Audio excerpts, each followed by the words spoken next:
السلام علیکم ورحمۃ اللہ وبرکاتہ الحمدللہ رب العالمین اللہم صلی علی محمد وعلی آل محمد۔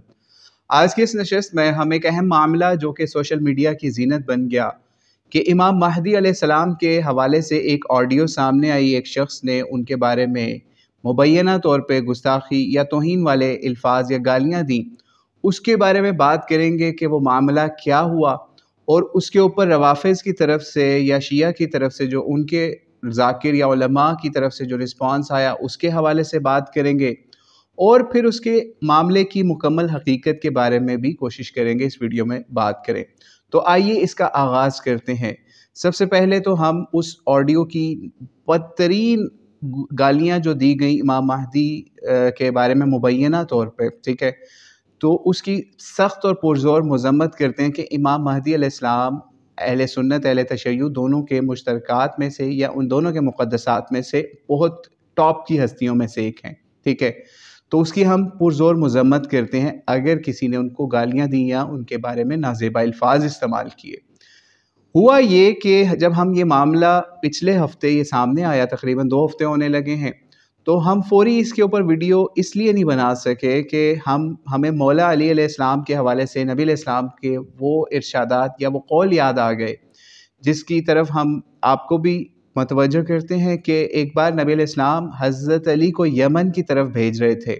یہ واقعہ حدیث اور تاریخی کتابوں میں ملتا ہے، کچھ نے اس کو صحیح کچھ نے اس کو ضعیف بھی قرار دیا ہے۔ تو بہرحال جب بھیج رہے تھے تو جج بنا کے آپ کو یمن کی طرف بھیج رہے تھے یا قاضی بنا کر بھیج رہے تھے یمن کی سائٹ پہ۔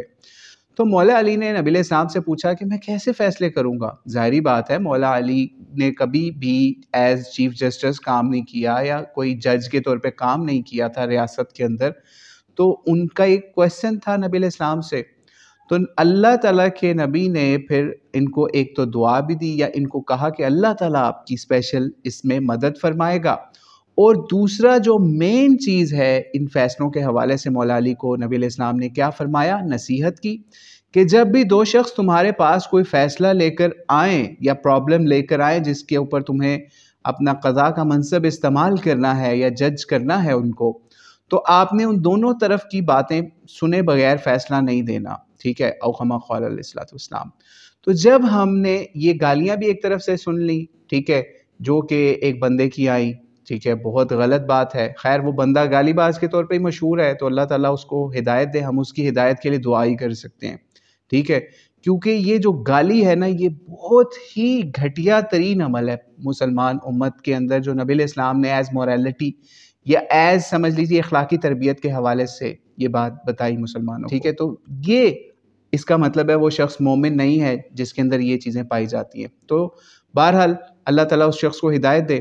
تو جب ہم نے یہ چیز سنی تو دونوں طرف کی بات سننی تھی، ایک طرف تو وہ گالیوں والی آڈیو آ گئی، ٹھیک ہے، اب ہم اس کو یہاں چلا تو نہیں رہے، اتنا ہمارا وہ اسٹیمنا نہیں کہ ہم ان کو سن سکے۔ تو جب یہ آ گئی اس کے بعد اس شخص کا بھی موقف سامنے آیا، اس شخص کا موقف یہ آیا کہ جی حضرت ابوبکر کے بارے میں کسی نے طعن کیا یا ان کے بارے میں غلط الفاظ استعمال کیے، تو میں نے پھر امام مہدی کی اس لیے گستاخی کر دی، اور وہ شیعہ تھا یا جو بھی اس کے ساتھ چیزیں اٹیچ کی گئیں یا انجینئر محمد علی مرزا کے کو کوئی فالوور تھا، اس طرح کی باتیں اس نے اٹیچ کر دیں۔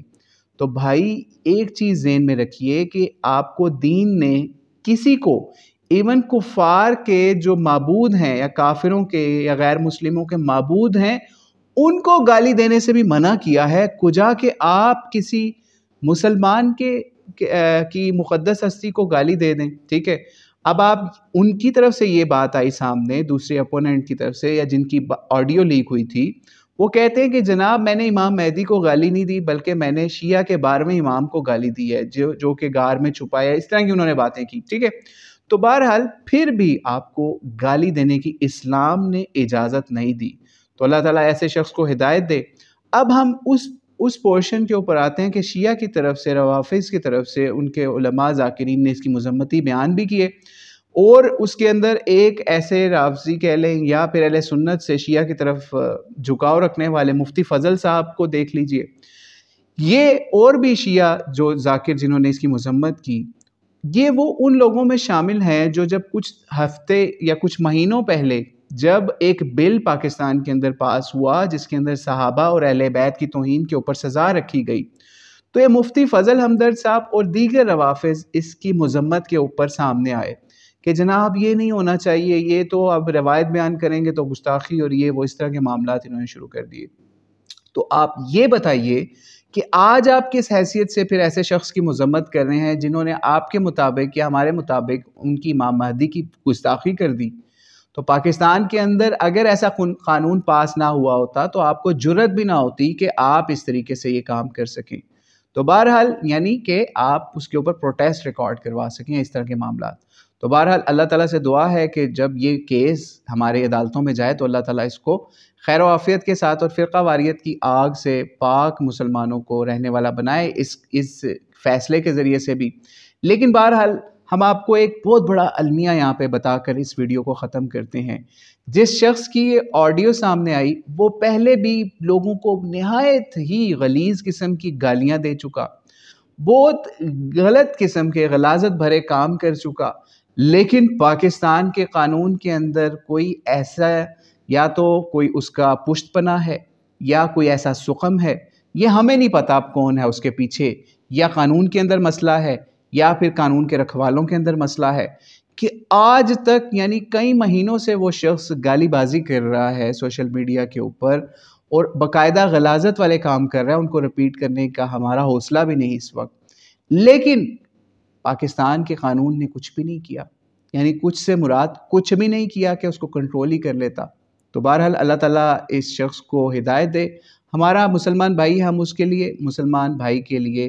ہدایت کی دعا کر سکتے ہیں کہ اللہ تعالیٰ اس کو صحیح ایمان نصیب فرمائے، اور یہ روافظ جو ہیں یہ بھی لوگوں کو پرووک نہ کریں کہ لوگ اس طریقے سے گالی بازی کے اوپر مجبور ہو جائیں۔ تو اللہ تعالیٰ ان سب گالی بازوں سے مسلمان امت کو بچائے۔ اور آخر میں ایک اور چیز آپ کو بتا کے اس بات کو ختم کرتے ہیں کہ دین کے اندر ایک اصول یاد رکھیے گا کہ نبی علیہ السلام یا دیگر انبیاء کے علاوہ اگر کسی کو کوئی گالی دیتا ہے تو اس کے اوپر اس کی سزا وہ نہیں ہے کہ اس کو آپ پار لگا دیں یا اس کو موب کے ذریعے سے یا قانون کے ذریعے سے اس کو مروا دیں، ٹھیک ہے؟ ایسا کوئی قانون اسلام یا شریعت نے نہیں دیا۔ ہاں، اگر پاکستان کا قانون کوئی ایسا قانون نکالتا ہے کہ جس کے ذریعے سے فرقہ وارانہ فساد کو روکنے کے لیے ایک بندے کو جیل یا اور سزائیں یا ایون اینڈ کے اوپر کوئی اس کو ختم کرنے کا بھی قانون ایسا نکالتا ہے تو اس میں کوئی حرج نہیں ہے۔ بہرحال لیکن شریعت کے حوالے سے ہم نے آپ کے سامنے چیز واضح کر دی، اور ہم دیگر ویڈیوز کے اندر بھی اس اسپیسیفکلی توہین صحابہ یا توہین اہل بیت کے حوالے سے ہم یہ چیز واضح کر چکے کہ شریعت کے حوالے سے اس کے اوپر نبی علیہ السلام کے دور میں یا صحابہ کے دور میں کیا چیز رائج تھی۔ تو اگر کسی کو چاہیے تو وہ ویڈیو بھی ہم سے مانگ لے۔ واللہ اعلم بالصواب۔ السلام علیکم ورحمۃ اللہ وبرکاتہ۔